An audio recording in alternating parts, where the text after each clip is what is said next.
name is Scott, and today I'm going to be talking about the simple operations and different tools that you use in our sheet metal shop here at the College of Engineering student shops at the University of Wisconsin-Madison.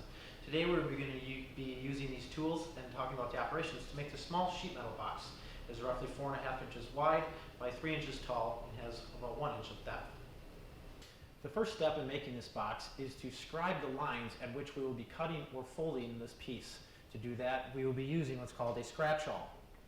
These tools are very handy for using repeatability, so that way I can get the same distance marks around all edges. What I do is adjust it to the distance that I need, and then I can lay it up against the surface of my piece of metal, and then I can slide it at that distance.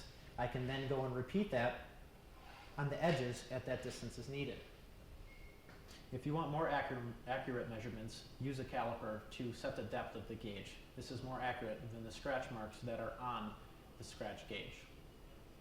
Keep adjusting your scratch-all and creating all the scribe marks needed on the piece of sheet metal until you have scratched all the lines that are needed. This is displayed here on this piece with layout die showing where all the lines are. Once you have your part scribed out and all the lines are complete, the next step is to start removing material. This piece shows in red where we will be removing material.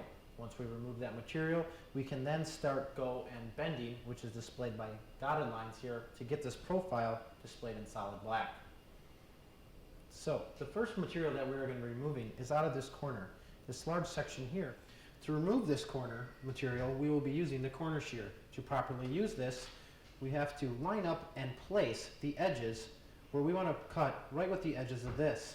Then what we do is we slowly come down, lining that up, and coming to the bottom of the material to still make sure that is lined up. Once you are certain that your part is lined up correctly and that there is nothing in the way of the cutting surface, it is now safe to cut your part. This is done by pulling down on the handle until the shear comes through the piece. Once all the material is moved from your desired area, you can then repeat this 3 times and remove it from every corner. Once all 4 of your corners are cut off, your part should look similar to this. Once the bulk material is taken out of the corners, we must then remove the small little triangular sections out of these corners as well to get the desired profile we need. To cut out these little sections, we'll be using a hand aviation shear.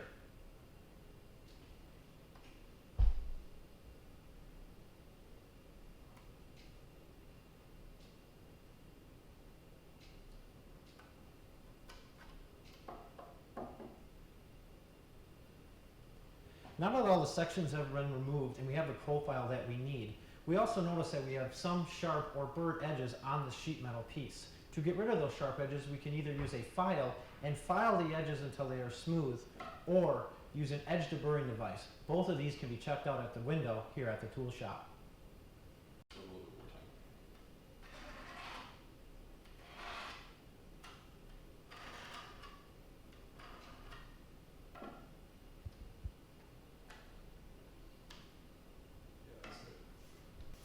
The first step in creating this box is to create small bends at the bottom of the box, which will allow this box to sit flat onto a flat surface, such as a table. To do this, we will be using a bender. To properly make small bends from corner to corner on the bender, we must first choose the correct size blocks to insert into this bender. We will need blocks that go from this corner to this corner or longer, so that way we can bend the entire length of this material. Once we have the proper length blocks chosen for the bender, we must then insert them into the bender, making sure that they are secure and flush against the back, so we get a nice straight bend. Once our proper length of block is chosen for the bender, we want to insert these blocks. First, to insert them, we must make sure that all the surfaces are clean of debris, grease, and other particles. Once that is done, we then set them onto the rail of the bender, making sure that the back surface is flush to the surface of the bender. Once this is done, you take an Allen wrench and you can tighten up the securing nuts on top of the block. This is then repeated for the next block to ensure that we have the proper length blocks in the bender.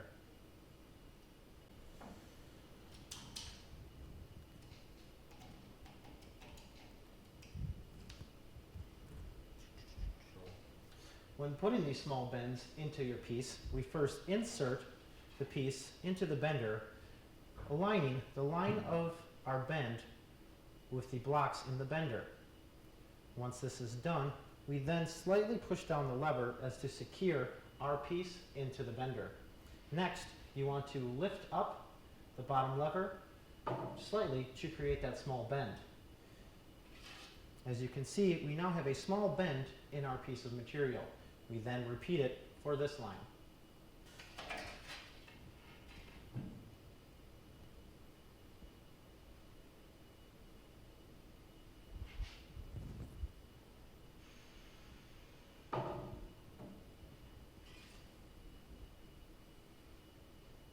Now that we have small bends in the center of our box to make sure that it will sit flush when it's on a surface, we must next go and use a bar folder to bend the corners so that way we have nice smooth edges on our box, and so that way it does not cut any fingers or have sharp edges. Okay. To correctly use the bar folder, we must first make sure that some of the operations are correctly chosen on the bar folder. First, we must make sure that this lever is to the right to ensure that it's creating a tight rib-like structure over the top, so that way we can then go and clamp it together. If it is not, it will be creating a larger loop to create an inserted wire form. This is not what we want. Once this is to the right, we must also make sure that it is correctly adjusted to the depth we want. If it is not correctly adjusted to the depth you want, please see a student staff and we will help you. Once all this is correct, we can then insert our piece into the bar folder, lifting up the lever and pushing it back until it hits our stop. We can then remove this, and you see that we have a nice tight crease rollover for this edge. Now that it has created a small bend, we want to make sure that this is a tight bend around that edge so that we have a nice rounded edge. To do this, we will repeat the process, but only lift the lever up a small amount until it clamps each of those surfaces to the leading edge of the material. This is then repeated 3 more times until all of the edges of the box are complete. Okay. Now that all of our edges are rounded over using the bar folder, we must then go and bend all of our edges so that way we can make the edges of our box. We will do this again using the bender to bend these at a 90-degree angle. To do this, we will first do the short side, inserting it into the bender at the proper location that we desire. Again, making sure that it is clamped down, we will then bend these up slightly past 90 because you will have some spring back, so remember to allow for that. And then releasing this, we then have a nice 90-degree angle bend. This is then repeated for the other side. Both of our edges are now at 90 degrees. The next step that we must do is then bend this edge up at 90 degrees. But as you notice, we cannot stick this into the bender because our blocks are too wide. We must account for this by removing a block and inserting a block that is the correct distance that we desire. For this box, we need a 4.5-inch block to do this. I have changed out the blocks and inserted a 4.5-inch block so that way I can fit that correctly into my piece. To go and bend these up at a 90-degree angle, I insert my piece and line up the edge of the block with where I want my bend line to be. Once I have that securely fastened down, I can then go and bend this up at a 90-degree angle. You will notice that I will not be able to bend all the way because I have tabs in my way. We will account for this later on by being able to bend this a little bit by hand and securely fastening them with a spot welder or rivets. I then go and repeat this for the other side.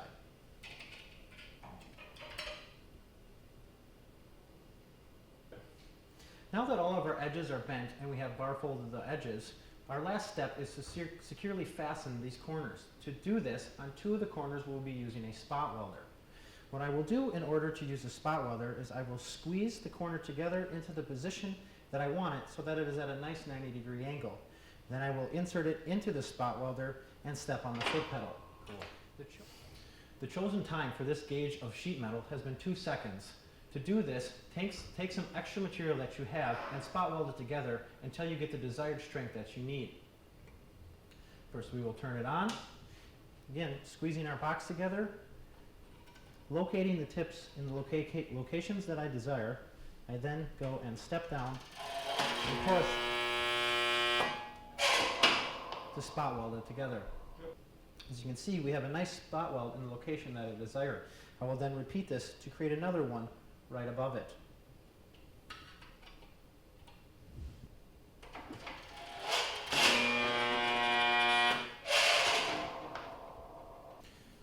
Once we have all the spot welds that we require, we are then going to rivet in other locations. On the opposite side is where we will be riveting. The first step in the rivet process is to create a blank hole for the rivet. This is done using a punch. The size rivets that I have chosen for this sheet metal box is 1/8 of an inch. Therefore, I have inserted 1/8 of an inch punch into our hole punch. Once I have the hole punch properly sized, I will then go and insert it into the location I want and create a punched hole into my sheet metal box.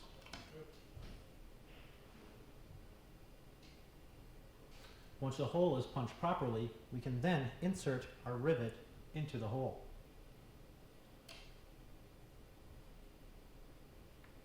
Next, I can take a rivet gun and securely fasten the rivet.